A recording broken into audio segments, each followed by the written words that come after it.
যারা দলে ছিলেন চ্যাম্পিয়ন্স ট্রফিতে তাদের খেলার সম্ভাবনাই বেশি। শান্তর সঙ্গে দুই ওপেনার তানজিদ তামিম, সৌম্য, হৃদয়, মুশফিক, রিয়াদকে নিয়ে মিডল অর্ডার ফিনিশ। তবে এখানেই শেষ না।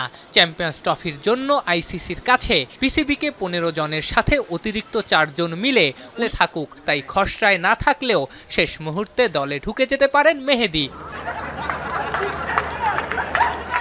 12 জানুয়ারির মধ্যে আইসিসির কাছে চ্যাম্পিয়ন্স ট্রফির দল জমা দিতে হবে, যদিও টুর্নামেন্টের আগে 13 ফেব্রুয়ারি পর্যন্ত স্কোয়াড পরিবর্তনের সুযোগ থাকছে।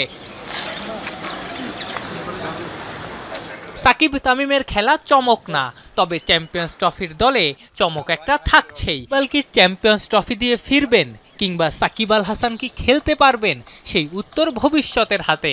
অধিনায়ক নাজমুল হোসেন শান্ত চান চ্যাম্পিয়ন্স ট্রফিতে সাকিব তামিম দুজনেই খেলুক। ফিনিশিংয়ে জাকের, মিরাজ, 5 পেসারের থাকার সম্ভাবনা বেশি। সুযোগ আছে রিশাদেরও। সাকিব না খেললে সুযোগ পেতে পারেন নাসুম আহমেদ, যদিও এখন পর্যন্ত 19 জনের দলে লিটনকে রাখা হয়েছে।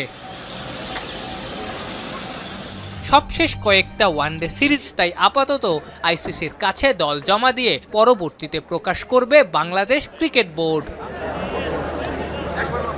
জানা গেছে 15 সদস্যের দলে জায়গা হচ্ছে না লিটন কুমার দাসের।